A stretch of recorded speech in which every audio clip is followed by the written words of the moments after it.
আমার জীবন কে দিছে? বলেন জীবন কার, মরণ কার, হায়াত কার? রাজি আছেন? রাজি আছেন? পড়েন কুল ইন্না সলাতি, সবাই কুল ইন্না সলাতি ওয়া নুসুকি ওয়া মাহইয়ায়া ওয়া মামাতি লিল্লাহি রাব্বিল আলামিন। কুল, আপনি বলেন ইন্না সলাতি, আমার নামাজ কার? অনুসুকি, আমার কুরবানি কার? আমার জীবন কার? আমার মরণ কার? আমার জীবনের হিসাব আল্লাহর কাছে দেওয়া লাগবে কি লাগবে না?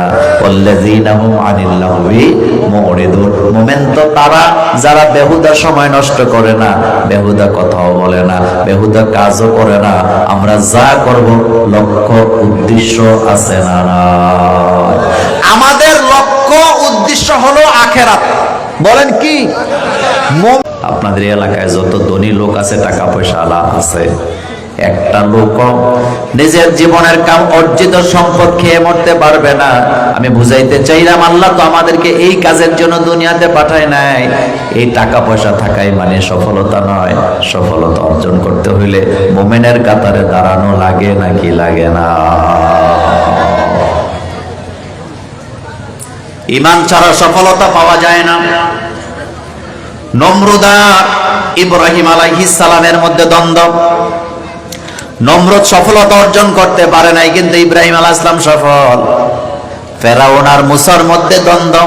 ফেরাউন সফলতা অর্জন করতে পারে নাই, কিন্তু মুসা আলাইহিস সালামের সফলতা আছে না নাই? সেম আপনার আমার নবীর সাথে আবু জেহেল, আবু লাহাব, উতবা সাহেবাদের দ্বন্দ্ব, কিন্তু তারা সফল হতে পারে নাই। আল্লাহ রাসূলের সফলতা আছে না? না। আজকে আমি এমন একটা সূরা থেকে কথা বলবো যেখানে আল্লাহ মুমিনদের সফলতার কথা বলেছেন। যারা পারেন আমার সাথে পড়েন, আউযু বিল্লাহি মিনাশ শাইতানির রাজীম, বিসমিল্লাহির রহমানির রহিম। قد أفلح المؤمنون الذين هم في صلاتهم خاشعون والذين هم عن اللغو معرضون। এই তিনটা আয়াত থেকে আমি আগে বলবো, যদি পারি বাকি 4 নম্বরে যাব, নতুবা এই তিনটা বলে আমি আমার আলোচনাকে শেষ করব ইনশাআল্লাহ। সূরাতুল মুমিনুন, সূরাটা মক্কায় নাযিল হয়েছে। শানে নজুল হলো এমন সময় সূরাটা আল্লাহ নাযিল করলেন যখন মুসলমান মেয়েগুলাকে স্বামীরা তালাক দিয়ে ঈমান আনার অপরাধে বাড়িতে পাঠিয়ে দিছে। মুমিনদেরকে রাস্তায় দাঁড়াতে দেয় না, রাসূলুল্লাহকে নামাজ পড়তে দেয় না। হযরত সুমাইয়াকে বল্লমের আঘাত দিয়ে দুনিয়া থেকে বিদায় করে দেওয়া হয়েছে। হযরত বেলালকে গলায় আর কোমরে রশি লাগায়া উত্তপ্ত বালির উপরে চিৎ করে শোয়া কষ্ট দেয়া হচ্ছে। চতুর্দিকে সাহাবাদের মাইরের খবর আসতেছে, কেউ কোথাও দাঁড়াতে পারে না, ব্যবসা করতে পারে না, বাণিজ্য করতে পারে না, দোকানপাট ভেঙে দেওয়া হচ্ছে, যেখানে দাঁড়ায় সেখানে মারা হচ্ছে। অস্থির হয়ে গেছে সাহাবায়ে কেরাম। রাসূলের দরবারে এসে বারবার জানতে চায়, রাসূল গো, আমাদের কি হবে? এইভাবে অত্যাচার চলতেছে। এই মুমিনরা যখন হতাশ হয়ে গেলেন, আল্লাহ রাব্বুল আলামিন মুমিনদেরকে সান্ত্বনা দেওয়ার জন্য এই সূরাটা নাযিল করলেন। জোরে কোন আলহামদুলিল্লাহ।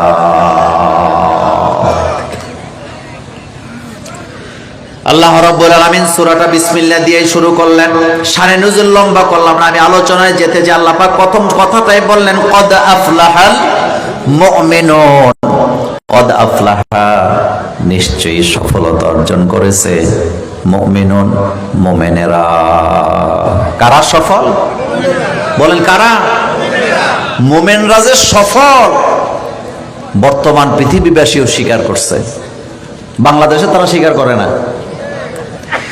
আমেরিকার ইউনিভার্সিটির 17 জন ডক্টরেট করা মনোবিজ্ঞানী, তারা পৃথিবীর 2 লক্ষ মানুষের উপরে গবেষণা করছে যে পৃথিবীতে সবচেয়ে সুখে কারা আছে, সুখী জাতি কারা।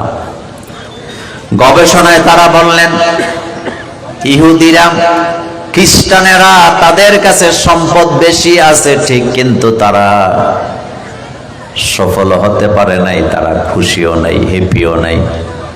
এই পৃথিবীতে সবচেয়ে সফল এবং সবচেয়ে সুখী জাতি হলো মুসলিম জাতি। জোরে কোন সুবহানাল্লাহ।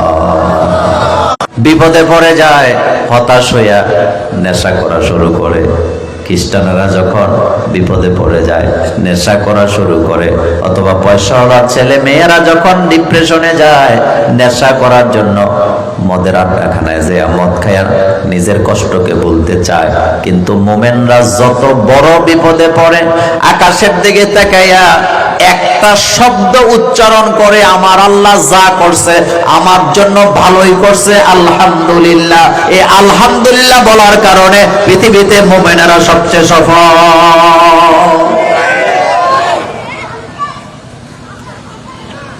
ফাঁসির মঞ্চ সাজাইছে,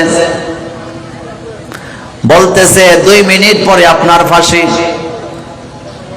মুখে কি, চোখে কি কান্না না হাসি? আসতে কইছেন, কান্না না হাসি? এই কথাগুলো সত্য না মিথ্যা? হ্যান্ডকাপ লাগাইছে হাতের মধ্যে, ডান্ডা বেরিয়ে পড়াইছে পায়ের মধ্যে। সাংবাদিকেরা ছবি তুলতেছে, ফেলফেল করে হাসতেছে। আর একজন যায় জিগায়, হাসো কেন? কয় হাসবো না তা কি করব? কয় হাসো কেন? তোমার এত ডান্ডা বেরিয়ে পড়াইছে। এবার হাসি দিয়ে বলতেছে, আমি আগেই জানি ঈমান আনলে ডান্ডা বেরিয়ে পড়া লাগে।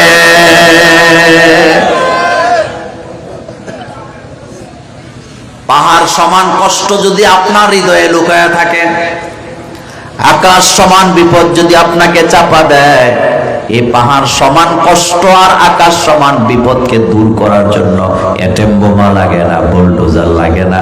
হাসি মুখে যদি একবার বলতে পারেন আলহামদুলিল্লাহ, পাহাড় সমান বিপদ দূর করে দেয় কে? আমাদের বাংলাদেশে কিছু মা বোন আছে, নিজের চাচতো বোন, মামতো বোন, খালতো বোন বেড়াইতে আইছে, বান্ধবী বেড়াইতে আসছে।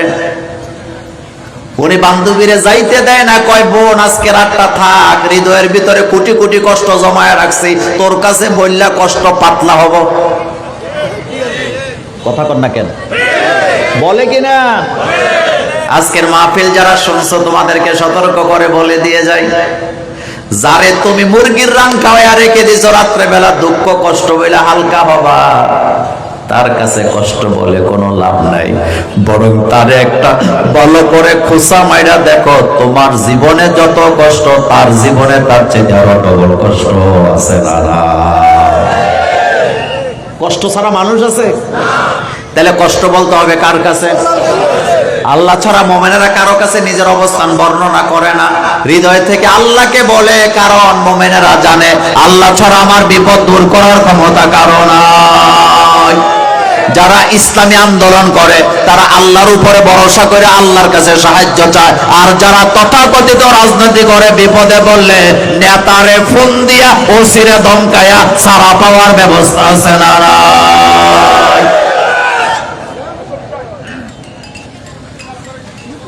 হযরত আবু হুরায়রা রাদিয়াল্লাহু তাআলা আনহু রাস্তায় দাঁড়ায় আছে, 3 দিন খায় নাই।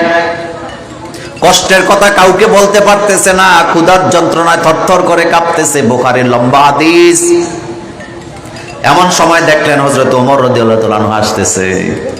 ওমরকে দেখে সালাম দিয়ে বলতেছে, ওমর ইনায় বিনায় বলতেছে 3 দিন ধরে কিছু খাই নাই, আপনি যদি আমার জন্য কিছু করতেন। হযরত ওমর চেহারাটা কালো করে পাশ কাটিয়ে চলে গেলেন। আবু হুরায়রা বলেন, ওমর আমার জন্য কিছুই করলো না। আপনি ইসলামী আন্দোলন করেন, কখনো হৃদয়ে এই জিনিস আনবেন না যে আপনি বিপদে পড়লে আপনার দল আপনাকে বাঁচাবে। কারণ আপনাকে বাঁচাবার ক্ষমতা কার? এই ধরনের কোন সিস্টেম ইসলামে নাই। পৃথিবীতে আপনি যে কোনো তথাকথিত দল করেন, টেন্ডারটা না পাইলে আপনি হুমকি দিতে পারবেন, রাস্তার কাজটা না পাইলে হুমকি দিতে পারবেন যে আমি দল করি, আমি কেন পাবো না। কিন্তু ইসলামী আন্দোলন যারা করে এই কথা বলার অধিকার নেই। কারণ আপনি ইসলাম মানের কার জন্য? আপনি পদ পান নাই, পদবি পান নাই, আপনি সুবিধা পান নাই, এই কথা বলার অধিকার ইসলামে নেই। হযরত আবু হুরায়রা বলেন ওমর চলে গেল পাশ কাটাইয়া। এবার দেখতে পেলাম আবু বকর সিদ্দিক আসতেছেন। আমি ভাবলাম আবু বকর সিদ্দিক আমার জন্য কিছু করবেন।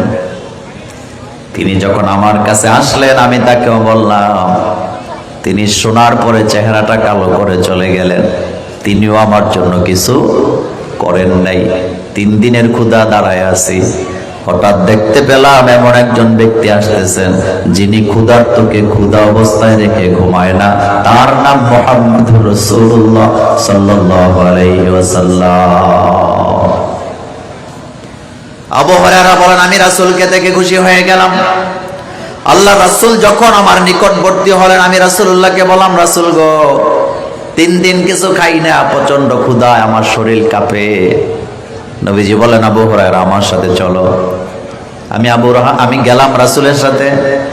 বিশ্বনবী আমাকে একটা রুমের ভিতরে বসায়া ভিতরে রুমে যায় তার স্ত্রীকে বলতেছে, আয়েশা ঘরে কি কোনো খাবার আছে?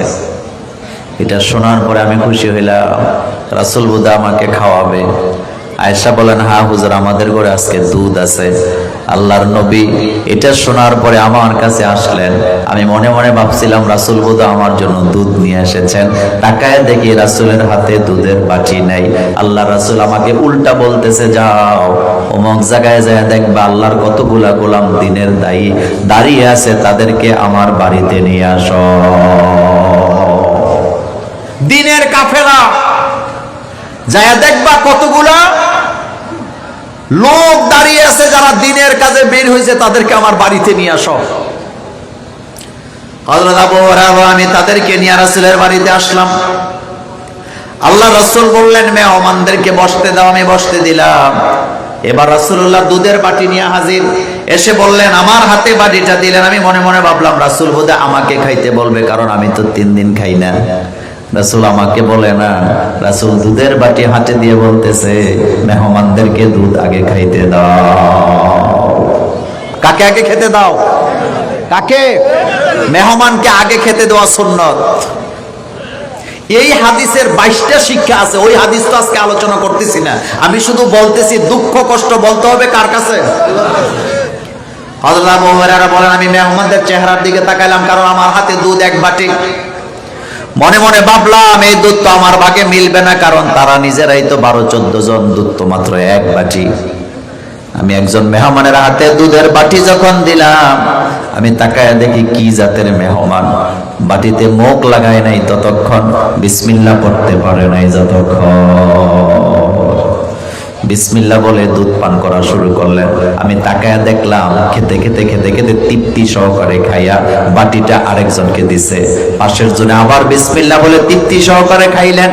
এইভাবে করে কাফেলার প্রত্যেকটা লোক দুধটা খেয়ে বাটিটা আমার হাতে ঘুরায় যখন আসলো, আমি তাকায়া দেখি আল্লাহ রাসূলের ঘরের দুধ অর্ধেকও শেষ হইয়া যায় না। মোমেন কখনো রাক্ষসের মতো খায় না। আমরা তো খাইতে বসলে ভুলে যাই আমার বয়স কত। কথা কর না কেন? কথা ঠিক না বেঠিক? খাইতে বসলে ভুলে যায় বয়স কত। খাইতে বসলে ভুলে যায় আমি কি মুমিন নাকি আমি মুশরিক। রাসূল বলছেন মুমিনেরা খায় 1 পেটে আর কাফেররা খায় 7 পেটে।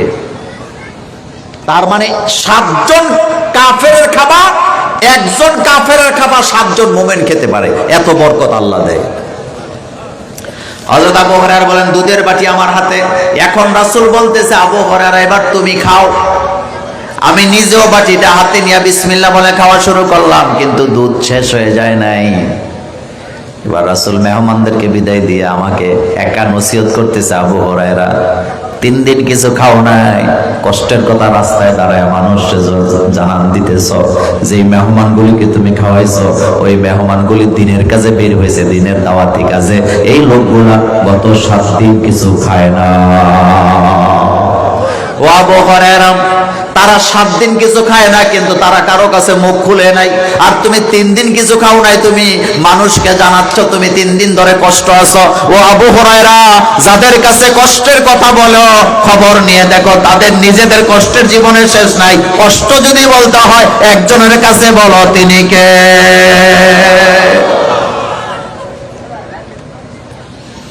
মোমেন কখনো আল্লাহ ছাড়া কারো কাছে দুঃখ কষ্ট বলেন না। বলতেছিলাম মোমেনেরা সফল, এই কথাটা কার? আল্লাহ পাক বলছেন কাদ আফলাহাল মুমিনুন, ঈমান ছাড়া সফল হওয়া যায় না। নিশ্চয়ই মুমিনরা সফল। এবার আল্লাহ ব্যাখ্যা দিতেছেন আল্লাযীনা হুম ফি সালাতিহিম খাশিউন। মুমিন কারা? আল্লাহ পাক বলছেন এক নম্বরে যারা নিজের নামাজকে খুশু খুজুভাবে আদায় করে তারা মুমিন। নামাজে খুশু খুজুভাবে আদায় করে, নামাজে দাঁড়াইলে পাগলামি করে না, ডাইনে বামে তাকায় না, উপরের দিকে টাইলস গনে না, বরং নামাজের ভিতরে মনোযোগ আছে না নাই? নামাজের আলোচনাটা আজকে আমি বেশি করব না, কয়েকটা কথা বলে দিয়ে যাই। আমাদের বাংলাদেশে কিছু মা বোন আছে নিজের ছেলেকে মাদ্রাসায় পড়ায় কিন্তু নিজে নামাজ পড়ে না, পর্দাও করে না। এমন মহিলা আমাদের ফেনী অঞ্চলে না।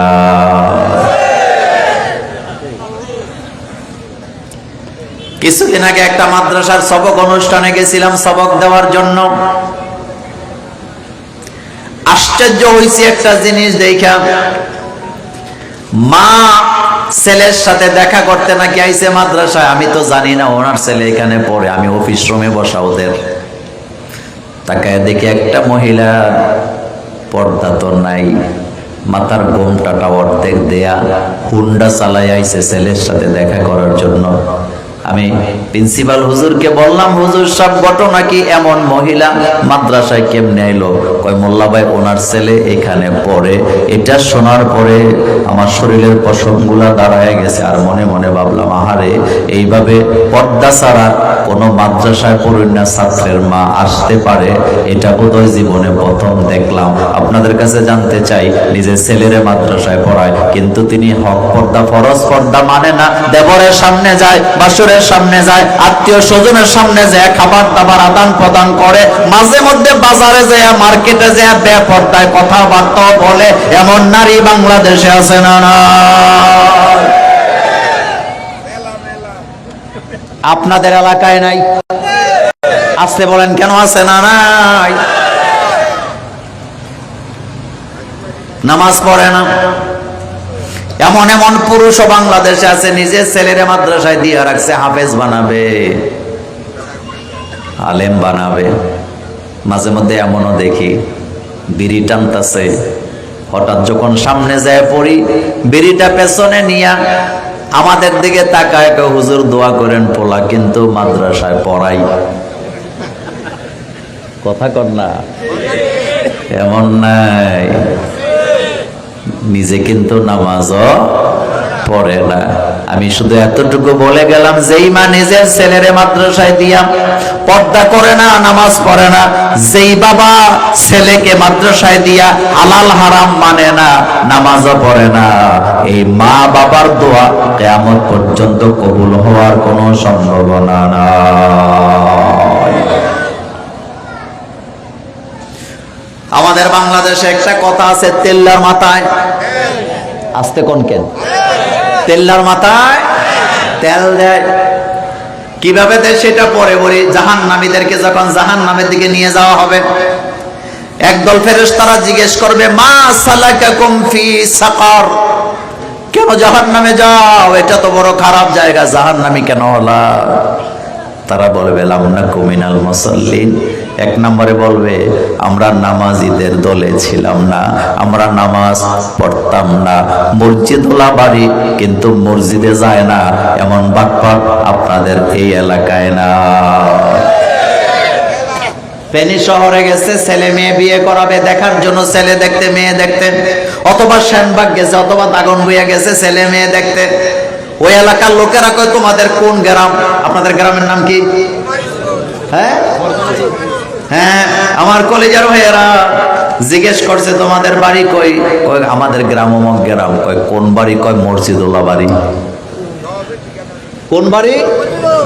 মাদ্রাসাওয়ালা বাড়ি, মসজিদওয়ালা বাড়ি। কয় মসজিদওয়ালা বাড়ি মানে? আমার দাদা মসজিদের জায়গা দিয়ে গেছে।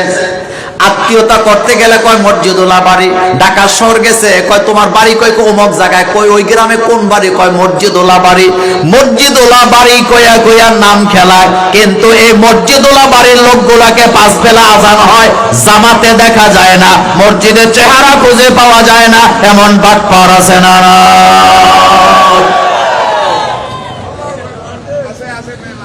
কথা কি বলবো? কথা কি বলবো? মা সালাকাকুম ফি সাকার ক্বালু লাম নাকু মিনাল মুসাল্লিন। এক নম্বরে বলবে আমরা নামাজে ছিলাম না, দুই নম্বরে বলবে ওয়ালাম নাকু নুতঈমুল মিসকিন, আমরা মিসকিনকে খেতে দিতাম না। মোল্লা নাজিমরে না খাওয়াইলে জাহান্নামে যাবেন, এমন কথা কোরআন হাদিসে আপনি দেখাতে পারবেন না। সাইফুল্লাহ মনির হুজুরদেরকে না খাওয়াইলে জাহান্নামে যাবেন, কোরআন হাদিসে দেখাতে পারবেন না। এলাকার চেয়ারম্যান, মেম্বার, এমপি, মন্ত্রীকে না খাওয়াইলে জাহান্নামে যাবেন, এমন কথা কোরআন হাদিসে নাই। অথচ তাদের জন্য দাওয়াতের অভাব নাই, কিন্তু মিসকিনদেরকে খাওয়ানোর লোক খুঁজে পাওয়া যায় না।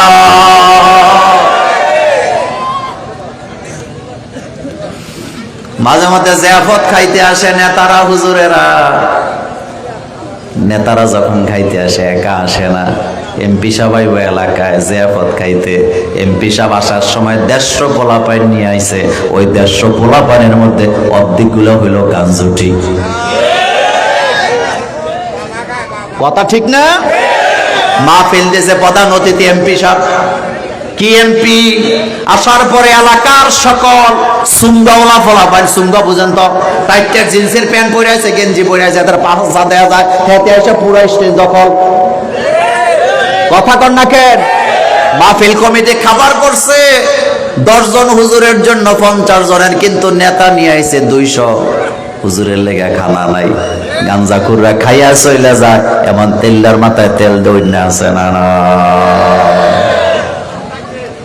এলাকার মুয়াজ্জিন 2000 টাকা বেতন পায়, সারাটা জীবন মসজিদে দোয়া করে, আল্লাহ আমারে মক্কা মদিনা না দেখায় মৃত্যু দিও না। এই 2000 টাকা বেতনের মুয়াজ্জিনকে হজ করাবার মতো সরকারি ফান্ডে কোনো টাকা নাই, কিন্তু আমলা কামলা যারা কলমের খোসা দিয়ে কোটি কোটি টাকা দুর্নীতি করে খায়, ওই আমলা কামলাদের জন্য সরকারি টাকায় বাংলাদেশে হজের ব্যবস্থা আছে না?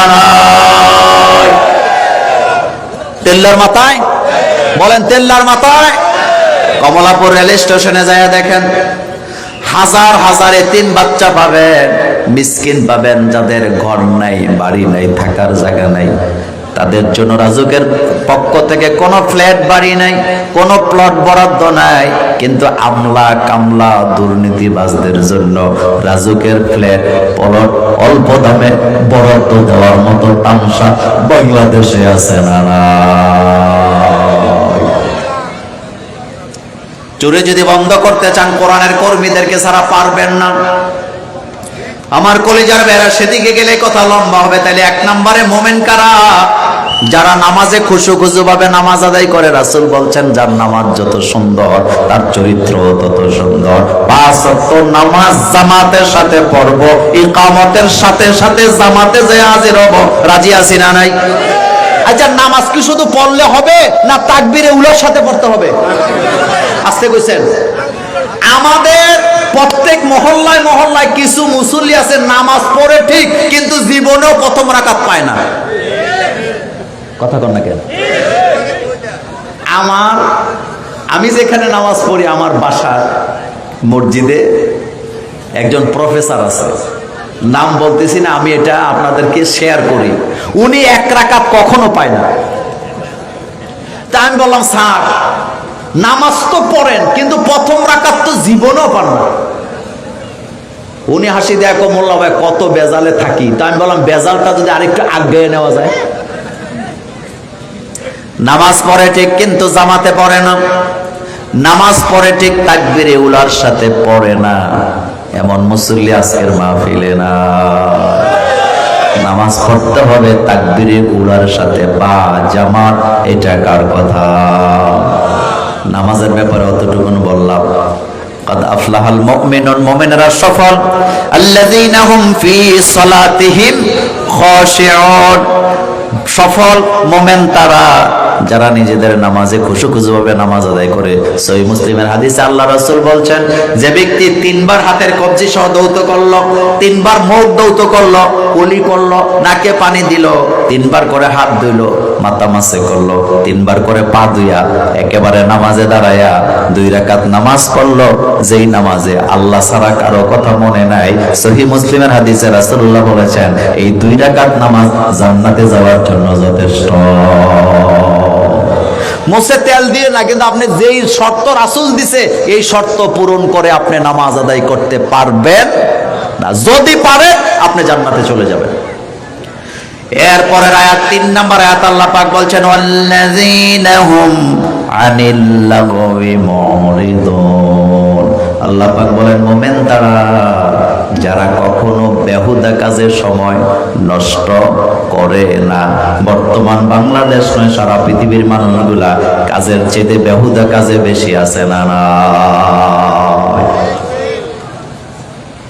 বেহুদা কাজ নাই আমাদের এলাকায়? কথা বলেন।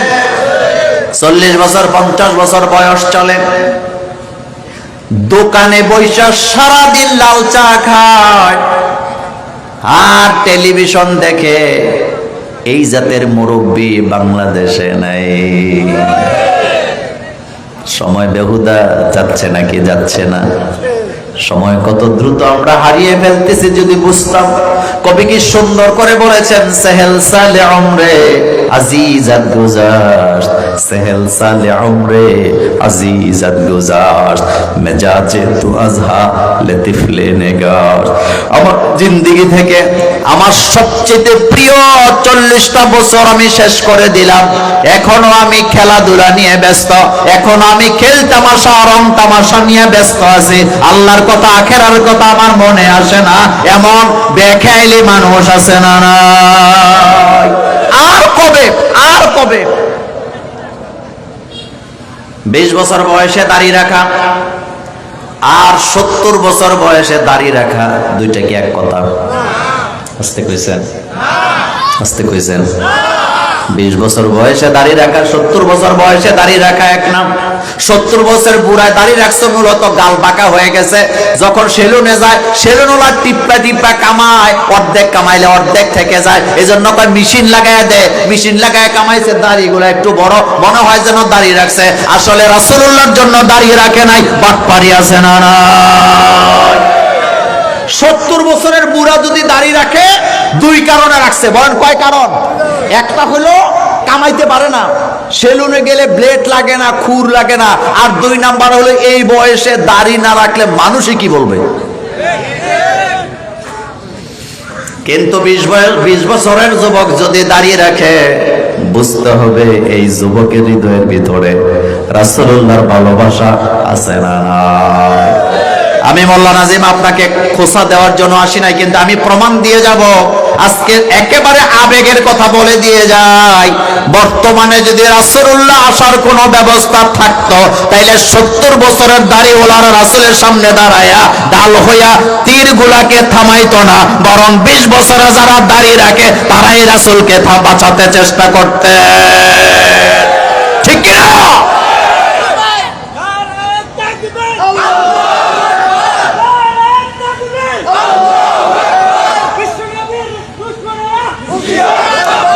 আমার কলিজার ভাইয়েরা, আমার কলিজার ভাইয়েরা, 20 বছরের টকবকে যুবক যদি দাড়ি রাখে, দাড়িটা কত বড় সেটা বিষয় নয়, আপনাকে বুঝতে হবে রাসূলুল্লাহর ভালোবাসায় দাড়িটা গাড়ে রেখেছে।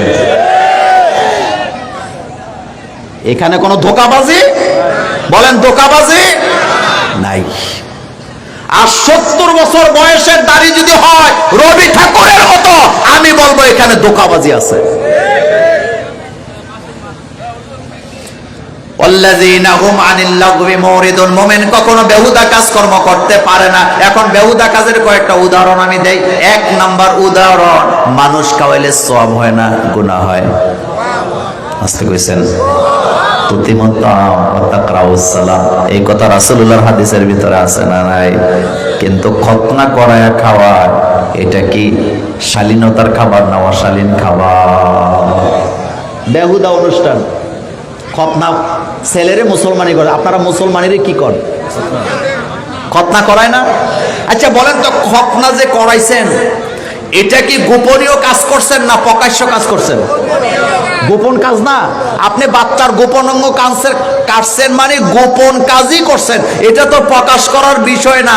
কিন্তু মাইক লাগাইয়া, গান লাগাইয়া, ডিজে গান বাজাইয়া, পার্টি কইরা মানুষের দাওয়াত দেয়, আসেন আমার পোলার নুনু কাটছে, এক বেলা খাইয়া যা।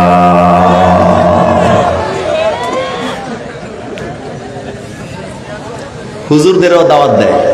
আমি মোল্লা নাজিমরে দাওয়াত দিছেন আপনি, আপনার ছেলের নুনু কাইটা, তা আমি কি দোয়া করব? মনে মনে কইতাছে, আল্লাহ ওনার পোলার নুনু ভালো করে দাও। এগুলি দোয়া না ফাইজলামি, দোয়া না ফাইজলামি। বিড়ির দোকান দিছে, কিসের দোকান? কথা কয় না, কিসের দোকান? দোকান একটা দিছে কনফেকশনারি, এটার ভিতরে বিড়িও আছে, সিগারেট আছে, গুলও আছে, মাঝে মধ্যে গাঁজাও রাখছে। এবার উদ্বোধন হবে দোয়া দিয়া, মোল্লা সাহেবরে দাওয়াত দিছে, হুজুর দোয়া করে দিয়া যান। আর মোল্লা নাজিম যে দোকানের মধ্যে দোয়া করতেছে, আল্লাহ দোকানে বরকত দাও, তো বিড়ির মধ্যে বরকত। এগুলা কাজ না কাজ?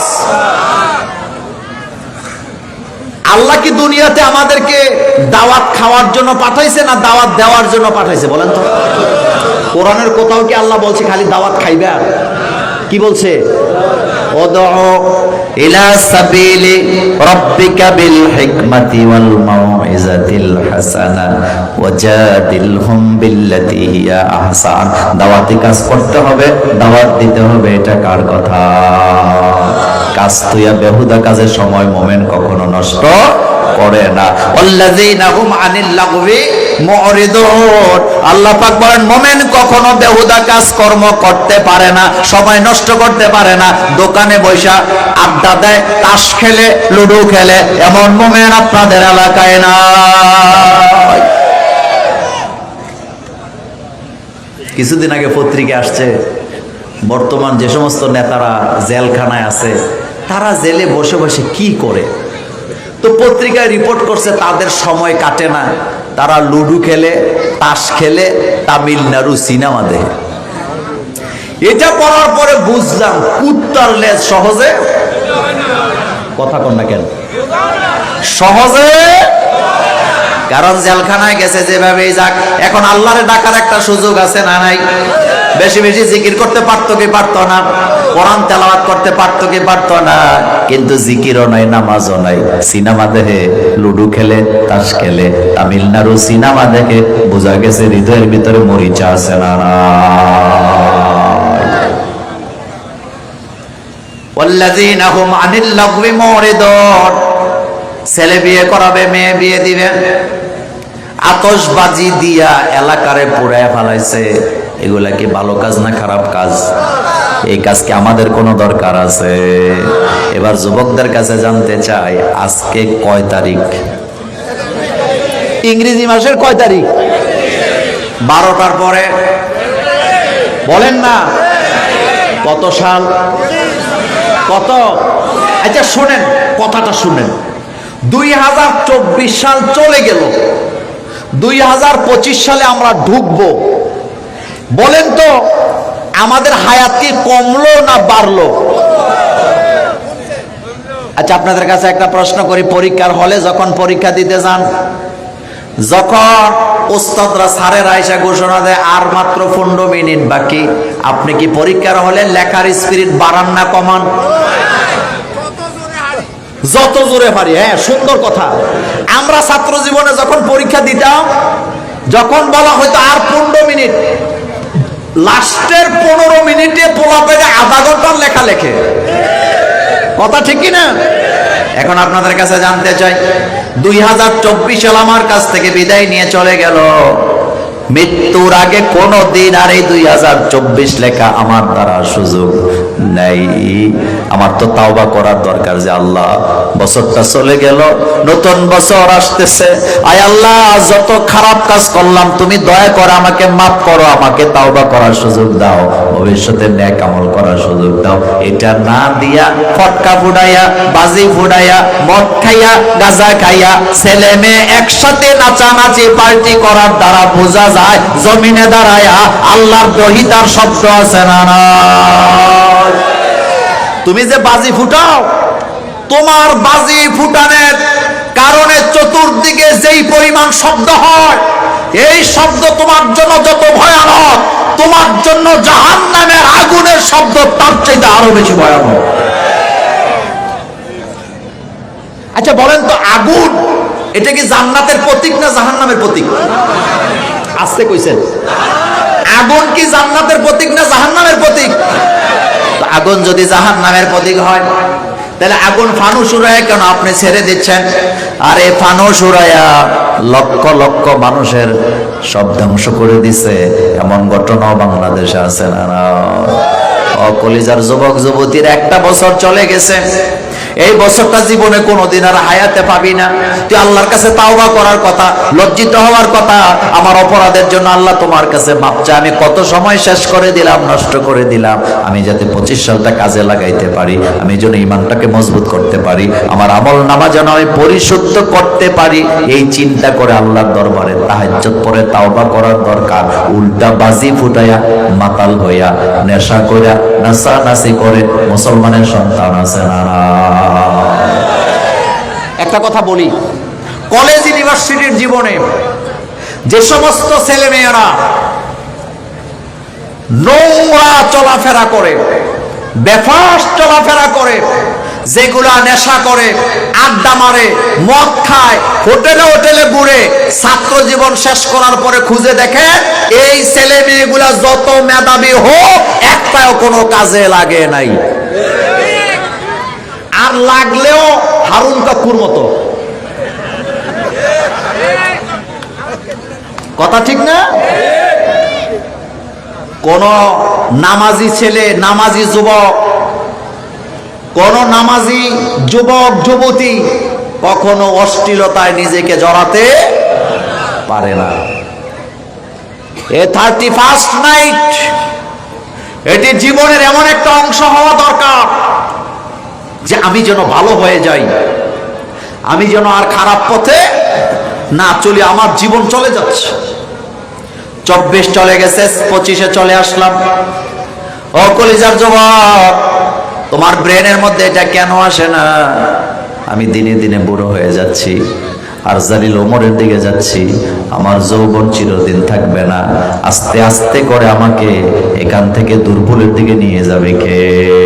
কোরআন কারিমে আল্লাহ পাক বলেন, আমি তোমার মায়ের পেট থেকে দুর্বল অবস্থায় বের করেছি, সেখান থেকে তোমাকে আমি শক্তি দিয়েছি, যৌবনের শক্তি। আস্তে আস্তে যৌবনের শক্তিটাও আমি কেড়ে নিয়ে গেছি, এবার তোমাকে আমি আরজালিল ওমরে পৌঁছায় দিছি। এখন সবলতা থেকে আবার দুর্বল বানায় দেয় কে? দেখেন, মার পেট থেকে আসছেন দুর্বল, খলিকাল ইনসানও দাইফা, দুর্বলতার পরে যৌবনের শক্তি দিছে কে? যৌবনের বয়সে যা খায় সব হজম করে পোলাপায় করে কিনা? কিন্তু যারা মুরব্বী আছেন, 70-80 বছর বয়স, চিন্তা করে দেখেন যৌবনটা আপনার কাছে কত দামি ছিল, এখন আপনার কাছে আর যৌবন নাই। এখন আপনি আউট অফ কন্ট্রোল হয়ে গেছে, আপনি বেহুদা সময় নষ্ট করতে পারেন না। আপনার কাছে জানতে চাই, হাজার চেষ্টা করলে এখন আর যৌবনে ফেরত যাওয়া যাবে না। আল্লাহ বলেন সময় নষ্ট করা যাবে না। ওয়াল আসরি, পড়েন, ওয়াল আসরি ইন্নাল ইনসানা লাফি খুসরি ইল্লাল্লাযীনা আমানু ওয়া আমিলুস সালিহাত ওয়া তাওয়াসাউ বিল হাক্কি ওয়া তাওয়াসাউ বিস সাবরি। সময়ের জ্ঞান আমাদেরকে এই সূরায় শিক্ষা দিবেন কে? এই কথা আজকে আমার শেষ কথা। সময় চলে যাবে, সময়কে ধরে রাখা, যৌবন চিরদিন থাকবে না। এই কথাটাই কবি বলছেন, সেহেল সালে আমরে আজিজাত গুজার, সেহেল সালে আমরে আজিজাত গুজার মেজাজে তো আজহা লতিফলে নেগার। আমার জিন্দেগি থেকে 40টা বছর চলে গেছে। কয় বছর? 40 বছর চলে গেছে। এখনো নিজের জীবনটা ঠিক করতে পারি নাই, এখনো আল্লাহর সাথে নিজের কানেকশন করতে পারি নাই, এখনো নিজেকে রাসূলুল্লাহর উম্মত দাবি করতে পারি নাই। আমার কলিজার ভাইয়েরা, এই ধরনের অশ্লীলতার সাথে মুমিন কখনো সম্পর্ক রাখতে পারে না। ওয়াল্লাযীনা হুম আনিল লাগবি মুরিদুন। মুমিন কখনো বেহুদা কাজে সময় নষ্ট করে না। যেই কাজের কোনো বেনিফিট নাই, দুনিয়া নাই, আখিরাত নাই, ওই কাজে মুমিন কখনো সময় ব্যয় করে না। কারণ মুমিনের সময়টা দিছে কে? যৌবনের হিসাব দেওয়া লাগবে না? লাগবে কিনা? ফেসবুক, ইনস্টাগ্রাম, মেসেঞ্জার সেট কইরা কত সময় নষ্ট করছো, সবগুলো আল্লাহ হিসাব নিবে কি নিবে না? আহার, এটা যদি বুঝতাম আল্লাহর আদালতে দাঁড়ায় হিসাব দেওয়া লাগবেই, এটা যদি বুঝতে পারতাম, কখনো দোকানে বই আড্ডা দিতাম না, কখনো তাস খেলতাম না, কখনো লুডো খেলতাম না, কখনো ক্যারাম খেলতাম না। ইদানিং আবার আরেকটা বের হয়েছে, 4 জনে মিল্লা এক মোবাইলের সাথে লুডো খেলে, আছে না? না, লুডো খেলা হারাম, তাস খেলা হারাম, জুয়া খেলা হারাম। এগুলোর সাথে মুসলমানের কোনো সম্পর্ক নেই। আমাদের প্রত্যেকটা সময়ের দাম আছে, প্রত্যেকটা সময়ের কদর আছে। যৌবনের সময়ের হায়াতের সবটা আল্লাহর জন্য, আল্লাহর কোরআনের জন্য, রাসূলুল্লাহর জন্য দিতে রাজি আছি না? যত কাজ করে আখিরাতের কল্যাণে করবে সে বুদ্ধিমান, কিন্তু বোকারা আখিরাতকে ভুলে যায়। বোকারা আখিরাতকে, ইয়া আইয়াতুহান নাফসুল মুতমাইন্না ইরজিই ইলা রাব্বিকি রাদিআতাম মারদিয়া। ইয়া আইয়াতুহাল নাফসুল মুতমাইন্না, ও নফসে মুতমাইন্নারা, আল্লাহর দিকে, রবের দিকে ফেরত আসো। এখনো সময় আছে। আজকের মাহফিলে যারা আছি, যতদিন দুনিয়াতে বেঁচে থাকবো, ইসলামী আন্দোলনের জন্য, কোরআনের জন্য, আল্লাহর জন্য জীবন আর জানমাল উৎসর্গ করতে রাজি আছি না? নাই? রাজি আছেন মুসলমান? কোন দল মত বুঝি না, আল্লাহর কোরআনের জন্য কাঁধে কাঁধ মিলাতে রাজি আছে মুসলমান?